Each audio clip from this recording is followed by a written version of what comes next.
BJP के 2-3 MPs को जानता हूं, मेरे फोन पे मैसेज आ रहे हैं, आप प्रधानमंत्री को वोट चोर मत कहिए। अब ये तीर जाके सीधी टारगेट पे लगेगी। यहाँ पे तो भैया 6-6 साल के बच्चे बोल रहे हैं वोट चोर वोट चोर वोट चोर, नारा बन गया है। बीजेपी के, मैं सुनो, मैं भी बीजेपी के 2-3 एमपीज को जानता हूँ। वीडियो के अंदर जो राहुल गांधी है वो कहते हुए नजर आ रहे हैं कि वोट चोर वोट चोर। अरे अगर एक बात बताओ, अगर चोर को चोर नहीं कहेंगे तो क्या पुलिस कहेंगे? ये बात भी कितनी प्रतिशत तक सच है? अब जब पूरा मामला घेर भर के सामने आ चुका है और ये पूरा मामला जब देश की पब्लिक आम जनता जो है पूरी तरह जान चुकी है, तो उन सबको जानने के बाद जो बीजेपी के प्रति जो नेगेटिव इमेज बनी हुई है इस समय, और ये जो नेगेटिव इमेज है, असली जब सच का पर्दाफाश होता है तभी इंसान की असलियत बाहर आती है। ऐसा जब पर्दाफाश हो रहा है तो इस पर राहुल गांधी कहते हुए दिख रहे हैं कि मुझे कुछ एमपी और एमएलए का फोन आता है कि वो मुझे कहते हैं कि आप ना मोदी जी को वोट चोर मत बोलो, वोट चोर मत बोलो। अरे मैंने उनसे पूछा, बोले कि आप एक बात बताइए, जो वोट चोर है तो उनको क्या बोलेंगे फिर? सीधी बात है, सीधी बात आप खुद ही बताओ। सबके मुंह बने पड़े हैं। इस कारण से जो राहुल गांधी है, वो जो नेता प्रतिपक्ष हैं, वो जो है बीजेपी लगातार वार करते जा रहे। इस वार के कारण जो है बीजेपी के कुछ सांसद और कुछ मेंबर भी डरे हुए हैं।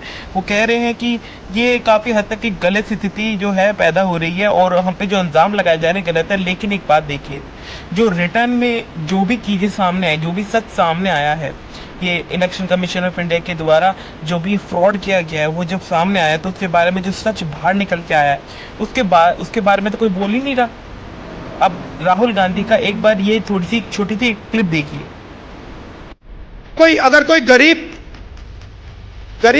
व्यक्ति बीमार हो जाए, सरकार की जिम्मेदारी होती है कि हमारा नागरिक है, हमारे देश का नागरिक है, इसकी रक्षा, इसकी प्रोटेक्शन, इसके स्वास्थ्य की प्रोटेक्शन हमें करनी है ना। कॉन्स्टिट्यूशन में यह नहीं लिखा है कि अगर हिंदुस्तान का कोई गरीब व्यक्ति बीमार हो जाए तो उसे मतलब 6, 10, 15 लाख रुपए का बिल दे दो। लिखा है कहीं? नहीं लिखा है। प्राइवेट स्कूल अस्पताल बंद हो, एक समान शिक्षा नहीं, वो देखिए, मगर मैं उससे पहले एक सवाल पूछ रहा हूं। प्राइवेट अस्पतालों की लिस्ट निकालिए। ये बड़े बड़े अस्पताल हैं जहां आप लोग जाते हो, जहां आपके जेब से लाखों रुपए निकलता है। इनके मालिकों की लिस्ट निकालिए और मुझे वहां दिखा दीजिए दलित कौन है, आदिवासी कौन है, पिछड़ा कौन है, अति पिछड़ा कौन है, माइनॉरिटी का नाम, वहां नाम दिखा दो। अच्छा ठीक है, आप कहोगे नहीं भैया हमें स्वास्थ्य के कुछ लेना देना नहीं, तो फिर मैं कहूंगा ठीक है भैया, शिक्षा के देख लेते हैं, इंजीनियरिंग कॉलेजेस देख लेते हैं, यूनिवर्सिटीज देख लेते हैं। प्राइवेट यूनिवर्सिटीज कॉलेजेस जहां आपको लाखों रुपए देने पड़ते हैं अपनी जेब से अपने बच्चों को पढ़ाने के लिए, खेत बेच के। फिर मुझे बताओ, उनके मालिकों की लिस्ट में बता दो कौन सा है, मतलब अति पिछड़ा कौन है वहां पे बैठा हुआ। तो आप 90% हो।